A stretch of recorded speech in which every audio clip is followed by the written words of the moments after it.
Hello everybody! Today I will be showing you how to create your own simple gradient flame vector image design, much like these three here. We're going to zoom in to our selected template image that was scanned in. It's this image right here on our template layer.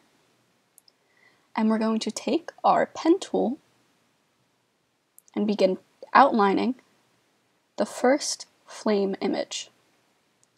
So we're going to click where we want the point to begin, click and release, and then we're going to come up and click once more and just begin dragging the handle until it meets right where we need it to be, and then release. Then we're going to come over here, but if you see it's not at the right angle, we come back and we click this point and it removes that handle. We are then going to go back up, choose the point again, and repeat the step.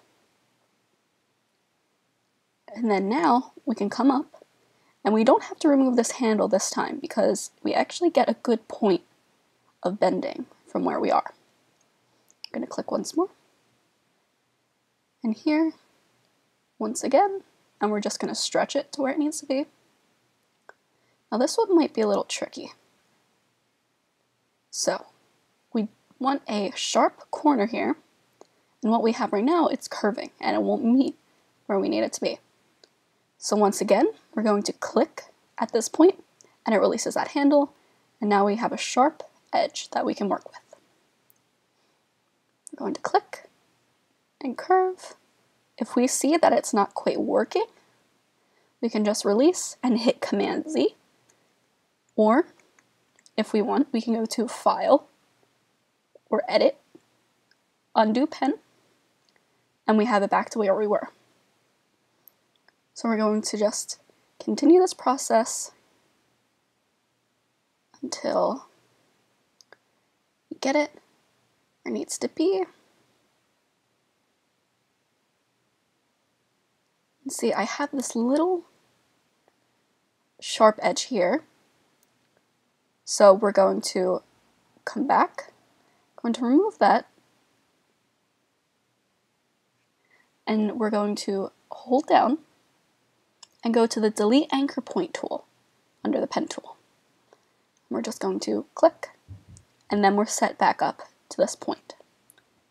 I'm going to hold down again and hit pen tool, click once more on that, and then begin again.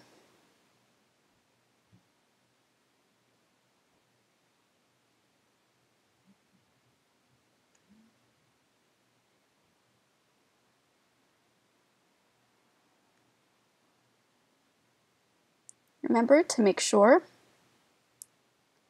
that you're meeting at the points that would best help create the form. It's better to have less points than more.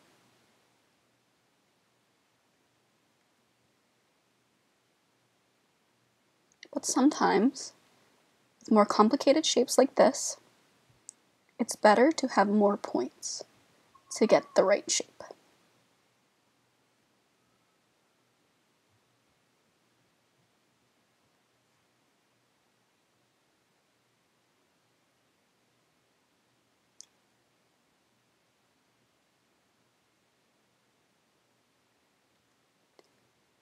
You might have to undo a few times in order to get the right shape,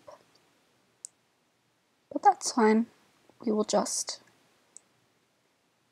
continue to do it until we get the right form. Now, once the flame outline is complete, I'm going to do the same thing for the heart. Now this one is going to be much simpler, and it won't take as long or as many points.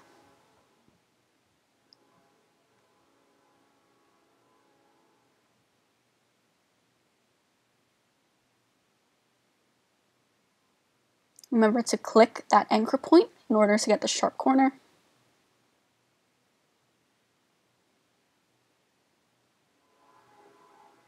Again, you might have to redo it in order to get the preferred shape.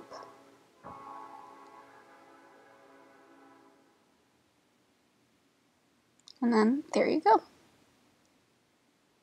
So now you have your simple line form. And what we can do is now take our select tool, and let's start with the fire. We'll select the fire outline, and we will hit the fill, and then hit gradient. Now what you have is a simple grayscale gradient. You're going to go to your swatches on the left side panel, and you're going to go to your library, gradients, and color combinations for a simple flame color. And now what you have is a left to right gradient. What you're going to do is turn the gradient scale until you like the position, and you can stretch down here, stretch it out, you can turn it.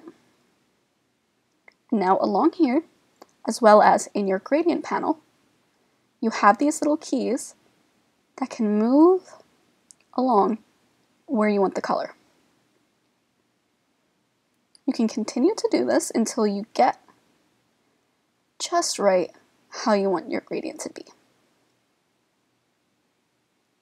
If you want to remove a color, you just simply click and pull out, and it will remove it. Just like that.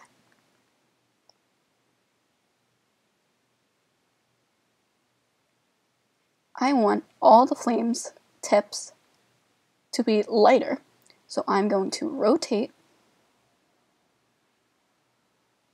just slightly and maneuver it until I get it where I want it to be. I'm going to move it down, and then I'm going to switch this to here just to give it a more interesting gradient effect. Now, once you're done with that, you are going to turn off your line color, so it just has a nice, simple gradient fill with no line. Then you're going to do the same thing to your center.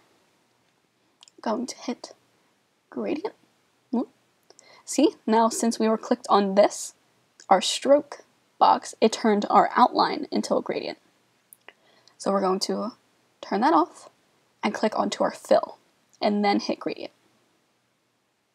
Now we have the same orange to yellow gradient.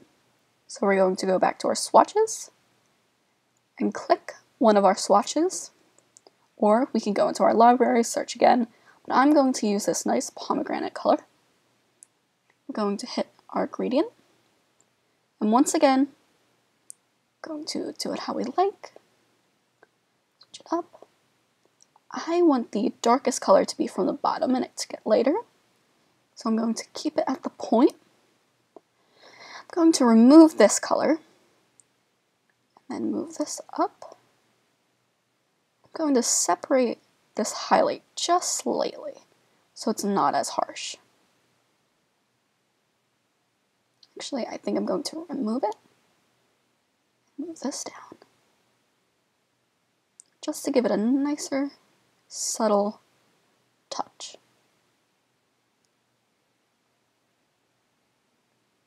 Position it how you want it.